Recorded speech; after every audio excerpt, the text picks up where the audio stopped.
күн құрметті көрермен, бүгін біз Түркістан қаласындағы қолөнершілер орталығындамыз.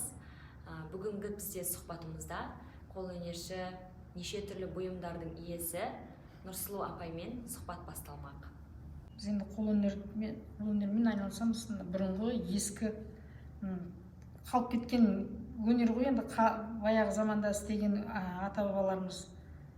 Енді біз соны жаңғыртып жатырмыз. Мысалға көпшілігі уже ұмытып қалған киізден істелетін бұйымдарды істемейді ешкім қазірге. Мысалға біздер соны істеп жатырмыз. Осы уақытқа дейін ең көп жасаған бұйымыңыз қандай?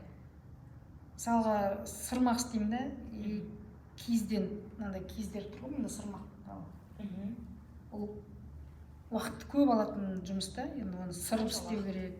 Бір сырмақтың өзін бір айдай жоқ істеуге болады. Істейді негізі. Кілемді де мысалға көп уақыт тоқитын, мысалы осындай кілемдерді бір айдан асық уақыт тоқитынбыз баяғыда. Қай бұйымыңыз ең қымбат бағаға шыққан осы уақытқа дейін? Қымбат болғанда қолжетімді етіп істеуге не аласың, бірақ енді киізді өнері оңай емес те оны істеу. 120 мың, мысалға 100 мыңнан 80 мыңнан сатылады да, например, кішкентайлар. Сол қымбат деп есептейді да, тоқыған адамдар. Сіз қанша деп қойдыңыз? Мысалға 300 мың, 200 мың деп, мыналар кілем 500 мыңға дейін барады, мысалы кілемдер. Сондықтан қолөнер қалашығын қазір істеп қойды, біздің мәдениетімізді шетелден келген адамдар білсін деп. Туристерге дәріптеу керек, олар көру керек, біз қалай тұрмысымыз қандай болғанын. Сол үшін қолөнерді жаңа біздер қалашықты ашып, біздің заттарымызды шетелдің адамдары көріп, сөйтіп бағасын беріп кетеді. Ол кезде баяғы заманда жаңағы малдың жүнінен істей берген ғой, алғанда түйенің жүнінен енді бұндай заттар істемеген, киім болмаса.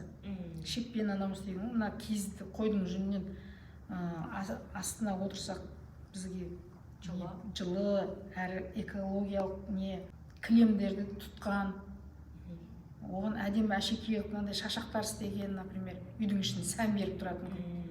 Дұрыс па? Сосын сырмақты жаңағы оны да кейіннен шыққан беттеріне ою салу үшін, әдем болып көріну үшін да. Сосын алаша тоқыған, андай басқұр, неше түрлі киіз үйдің ішінің бәрін қылады ғой, сәндейді ғой. Сәндеп істей берген ғой, шыға береді ғой бәрі өнердің бәрі одан кейін қазақта. Қалай ойлайсыз? Осыдан кейін, 10 жылдан кейін бұл өнер, бұл бұйымдар жасау, қолөнер жалпы жалғасады деп ойлайсыз ба? Ойлаймын. Өйткені қазір мысалға студенттерді қазір сонда қолөнерге дизайнерлік осындай киізден алатын нәрселер бұрын онша болмаған шығар. Енді білмеймін, қазір студенттер көп сонда түсіп жатқан. Мен сол киізден киімдер істелініп жатыр ғой, қазір көріп жатқан шығарсыздар. Неше түрлі киімдер, шарфтар, шапан киізден, одан кейін уже жастар уже не қылып жатыр? Дәріптеліп жатыр. Қуанасыз? Қуанамыз, конечно. Рахмет бүгінгі сұхбатыңызға. Рахмет сендерге де. Қош сау болыңыздар.